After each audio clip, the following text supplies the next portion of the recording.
د حضرت انس بن مالک رضی الله تعالی عنہ نه روایت ده، فرمایي چې نبی کریم صلی الله علیه وسلم په لسم د ذوالحجې د لوی اختر په ورځ لسم د ذوالحجې دی، په دې باندې دغه سهار کې د مزدلفې نه مینا ته تشریف یوړو او جمره عقبه چې کوم غټ شیطان ورته وایي اول دویم به پرېږدي دریم غټ شیطان هغه یې وشتو جمره او د هغې نه بعد بیا خپلې خیمې ته تشریف یوړو، هلته یې قرباني وکړه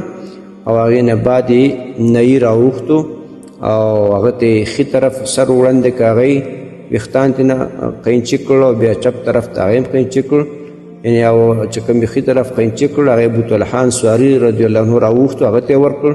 هغه ویښتان، او هغې نه بعد یې بیا د سر چپ طرف ویښتان نهي ته وړاندې که هغه یې کټ کړ او بیا هغه دغه ته ورکړ ابوطلحه رضی الله عنه یې راوښت هغه ته یې ورکړ چې دا به خلکو کې تقسیم کا. د دې حدیث روایت صحیح بخاري او صحیح مسلم کړی دی. محترم مسلمانانو ورونو، د حج طریقه خو به تاسو د علماو نه زده کړي او بیا به هم اورئ. نو مسله دا ده چې کله سړی عرفات نه را روان شي مزدلفې ته، شپه مزدلفه کې کوي، سبی بیا ځي مینا ته، هلته بیا درې شیطانان دي جمرې چې ورته وایي، په دې اول ورځ باندې به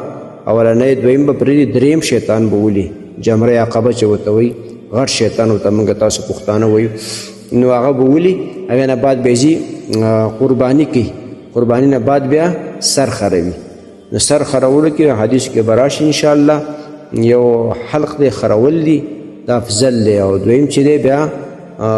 قصر دی چې کوم ټول سر نه ویښتان واخلي، لکه نبي علیه السلام په دې حدیث کې بیان کړي اخیستي د سر نه ویښتان. نو دا د حج د لسم د ذوالحجې چې کوم اعمال دي افعال دي هغه همدغه دي چې دا شپه کې مزدلفه کې د شپه وکړه، نو مزدلفه کې به ځان سره شګې واخلي، کاڼي به غونډ کړي او بیا به ځي مینا ته، اول دویم شیطان به پرېږدي، دریم به ولي وکاڼي، هغې نه بعد به بیا ځي قرباني به کوي او بیا به سر خروي، سر چې وخروو احرام به لري کالي به واغوندي، هغې نه بعد به بیا طواف زیارت وکړي. دغه مسلې په حدیث کې زده کړي. محترمو مسلمانانو ورونو، تاسو ته چې کوم روزانه د حدیث د مفهوم راځي نو د مهربانۍ او د ثواب له مخې نورو مسلمانانو ته لیږدوئ او شیر کوئ. والسلام. د دیوبندي مسلک حنفي کاروان سټوډیو لخوا وړاندې کیږي.